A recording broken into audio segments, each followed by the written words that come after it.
Welcome to 3 Steps to Sketch for Polynomial Graphs. So in this video, we're going to look at an overview of the general method, and then I'll post a lot more videos. I'll put the links in the video description for worked out examples. All right, so here's the overview of our 3 steps for polynomial graphing. First, we'll find the intercepts, so that includes both the x and the y intercepts. Second, we'll look at the end behavior.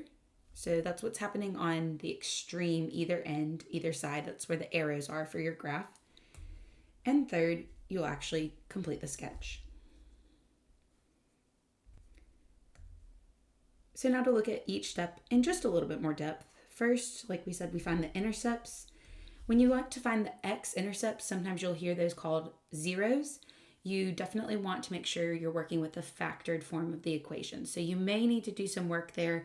I do have some videos on a review of factoring methods, so check those out if needed. We're basically letting y equal to 0 once it's factored and solving. So you'll have potentially multiple x-intercepts. And we do want to note the multiplicity of each x-intercept. If you're not familiar with that, that's simply when in factored form, when you have that equation in factored form, it's the exponent for each separate factor. The multiplicity is going to be important because it will tell you how the graph moves through each x-intercept. So if you have an x-intercept with odd multiplicity, you'll see the graph crosses through that x-intercept, whereas if it has an even multiplicity, it will bounce, or sometimes you'll hear it will touch and turn around. So that's just a quick overview on multiplicity. Remember, if you do need more help with it, check out some of those videos on multiplicity and you'll get it in no time. Then if you want to find the y-intercept, of course, you simply let x equal to 0 and then simplify. That's usually really easy to see when you're in standard form for your equation. All right, so that's a quick overview of finding the intercepts. Now we'll move on to a review of end behavior. So when finding the end behavior, you're identifying what's happening at the extreme ends, what's happening as you kind of place those arrows on your sketch of your polynomial. So you identify your leading term from your polynomial equation, and then you find two things: the degree, so you're looking at the highest exponent of that leading term. Is it odd or even? And you're also looking at the sign. Is it positive or negative? And so here is a quick review of your 4 possibilities for end behavior. So just a summary. And you can be thinking about the parent equations of the most basic even and odd polynomials. As a quick review, all odd degree polynomials will behave like the most basic odd parent function, y equals x. Okay, so you can see kind of that reminds you of y equals x here, y equals negative x here.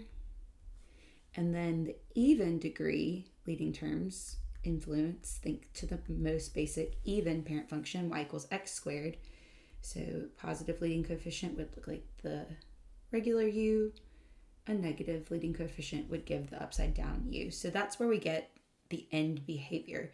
If you need more instruction on that, be sure to check out the video, go to that polynomial playlist, and there are videos with more detail about finding end behavior, as well as some examples.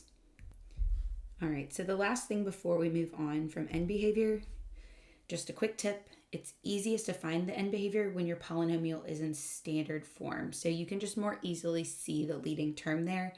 If you have your equation in factored form, that's no problem. Just kind of do a quick, simple multiply out to see what your leading term would be.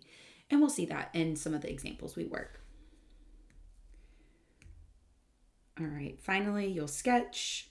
Not much to talk about here until we look at examples. I do like to use an open grid because this is just a sketch, and a lot of times you'll want a different scale for your x-axis versus your y-axis.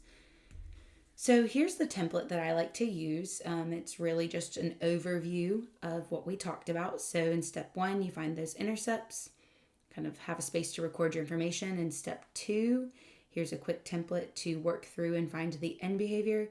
And then once you have all of that plotted, you can sketch your final graph.